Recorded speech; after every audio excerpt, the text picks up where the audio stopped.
महाराष्ट्र में बीएसपी के प्रदेश अध्यक्ष परमेश्वर गोनारे कर रहे हैं विधानसभा वार समीक्षा बैठकें, साथ ही अलग अलग समाजों से कर रहे हैं खास बातचीत। जी हाँ साथियों, मैं सागर ननीर और आप देख रहे हैं प्रबुद्ध भारत टीवी। अगर आपने हमारे चैनल को अब तक सब्सक्राइब नहीं किया है तो कृपया हमारे चैनल को सब्सक्राइब करें और बेल आइकन को दबाकर ऑल पर क्लिक करें। साथ ही हमारी इस रिपोर्ट को अपने दोस्त, परिवार और रिश्तेदारों में शेयर करना भी ना भूलें। दरअसल आपको बता दूं कि 13 दिसंबर को बसपा सुप्रीमो ने महाराष्ट्र की जो कार्यकारिणी है वो भंग करके नई कार्यकारिणी बनाई, जिसमें ये बड़ा बदलाव देखा गया कि बसपा की जो कमान है वो ट्राइबल कम्युनिटी से आने वाले परमेश्वर गोनारे इनको दी गई। आपको बता दूं कि जब से उनको ये जिम्मेवारी मिली है वो जिलोवार जाकर विधानसभा वार समीक्षा बैठकें कर रहे हैं।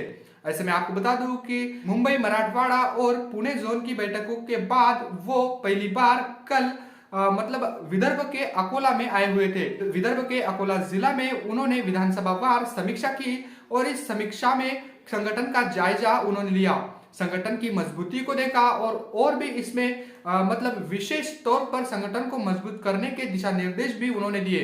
उन्होंने कहा कि संगठन को मजबूत करो और लोकसभा चुनाव में मतलब पार्टी को एक विशेष स्तर तक लाने की कोशिशें आपकी ओर से होनी चाहिए। इस पर उन्होंने मार्गदर्शन भी किया और कार्यकर्ताओं को आह्वान भी किया कि आने वाले इस लोकसभा चुनाव में बसपा की विचारधारा से लोगों को जोड़ना है। आपको बता दूं कि उन्होंने कहा कि बहन जी ने मुझे महाराष्ट्र की जिम्मेवारी सौंपी है। महाराष्ट्र की जिम्मेदारी यानी उन्होंने अपने तरीके से कहा कि महाराष्ट्र का जो स्टेयरिंग है उस बीएसपी का वो स्टेयरिंग मेरे हाथों में दिया है। उसी प्रकार जिला का स्टेयरिंग जिला अध्यक्षों के हाथ में है और विधानसभा का स्टेयरिंग विधानसभा अध्यक्षों के हाथ में है। अब ऐसे में आपको सोचना है कि आपको अपने संगठन को यानी अपनी संगठन की गाड़ी को कैसे चलाना है। इस बात को भी उन्होंने अनोखे तरीके से अपनी बात को उन्होंने रखा और संगठन को मजबूत करने के दिशा निर्देश भी उन्होंने बसपा के जिला वाइज और विधानसभा वाइज जो कार्यकर्ता आए हुए थे उनको दिए। साथ ही आपको बता दूं कि परमेश्वर गोनारे इनके साथ महाराष्ट्र विदर्भ जोन के जो इंचार्ज है, प्रदेश सचिव है दादाराव जी उईके, ये भी आए हुए थे। इन्होंने भी बहन जी की बातों को कार्यकर्ताओं से बताया, उनको शेयर किया और कहा कि एक नोट और एक वोट की कीमत को समझकर हमें इस आंदोलन को आगे ले जाना है और यही इस समय की सबसे बड़ी डिमांड भी है। उन्होंने कहा कि देश में सही मायने में अगर फुले शाहू अंबेडकरी विचारधारा को मजबूत करना है या फिर लोकतंत्र को मजबूत करना है तो हमें बीएसपी के अलावा कोई भी पर्याय नहीं दिखता है और ऐसे छोटे मोटे जो दल है इनकी बातचीत ना करते हुए हमें हमारी लकीर बड़ी खींचनी है। इस बात को भी महाराष्ट्र के प्रदेश अध्यक्ष परमेश्वर गोनारे इन्होंने कहा।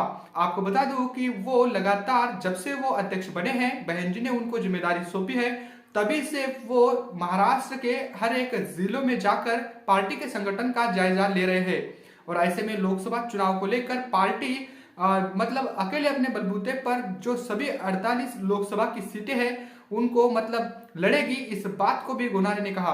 आपको बता दूं कि बसपा महाराष्ट्र में अकेले अपने बलबूते पर, जैसा कि बसपा सुप्रीमो ने कहा, उसी की तर्ज पर संगठन को मजबूत कर अकेले चुनाव लड़ने की कोशिश कर रही है। आपको बता दूं कि परमेश्वर गोनारे ये ट्राइबल कम्युनिटी से आते हैं और विशेष बात यह है कि वो अपने समाज को जोड़ने की भरकस कोशिशें कर रहे हैं।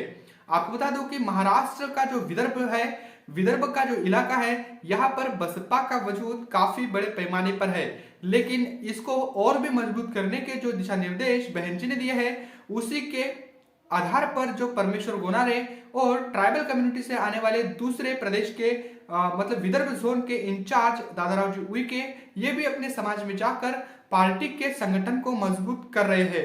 आपको बता दूं कि ये जो विधानसभा वाइज उनकी समीक्षा चल रही है ये आने वाले 15 फरवरी से पहले वो पूरे करने वाले हैं और उसके बाद वो बूथ वाइज समीक्षा करेंगे। तो ये संगठन को मजबूत करने की दिशा में महाराष्ट्र का जो मतलब संगठन है ये काम कर रहा है और ऐसे में लोकसभा चुनाव को लेकर पार्टी पूरी तरीके से सज्ज हो चुकी है। महाराष्ट्र में 48 लोकसभा की सीटें हैं। कल वो अकोला में थे और अकोला की जो लोकसभा सीट है इसको भी अकेले अपने बलबूते पर पूरे दमदारी के साथ लड़ने की बात भी उन्होंने कही। साथ ही इस बार एक मजबूत कैंडिडेट देने की बात भी परमेश्वर गोनारे इन्होंने कही है। तो परमेश्वर गोनारे की ओर से जब से वो अध्यक्ष बने हैं, बहन जी ने उनको जिम्मेवारी सौंपी है, वो मतलब जमीनी रूट से जुड़े हुए हैं और जमीनी स्तर पर जाकर संगठन को मजबूत कर रहे हैं और उसका जायजा ले रहे हैं। अब तक महाराष्ट्र में जितने भी प्रदेश अध्यक्ष हुए हैं उन्होंने अपने अपने तरीके से अब तक काम किया है, लेकिन परमेश्वर गोनारे इनका एक अलग ही अंदाज है। वो सब जिस कम्युनिटी से आते हैं उस कम्युनिटी को सबसे पहले आगे कर उनसे ही बातचीत कर रहे हैं, उनकी विशेष बैठकें भी ले रहे हैं। तो ये बड़ी खबर है महाराष्ट्र से। मतलब आपको बता दूं कि जो अलग अलग कमिटियां हैं, अलग अलग भाईचारा कमिटियां बनाकर, अलग अलग समाज की कमिटियां बनाकर संगठन को मजबूत किया जा रहा है। और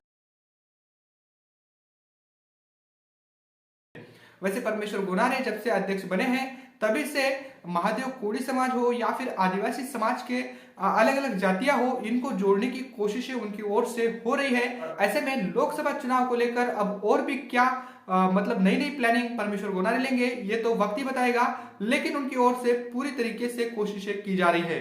वैसे महाराष्ट्र में बसपा इस बार क्या अपने वोट परसेंट में या वोट शेयर में बढ़ोतरी कर पाएगी, इसको लेकर आप क्या सोचते हो कमेंट करके हमें जरूर बताएगा। बने रहे प्रबुद्ध भारत टीवी के साथ, मिलते हैं अगली रिपोर्ट में, तब तक के लिए जय भीम जय भारत।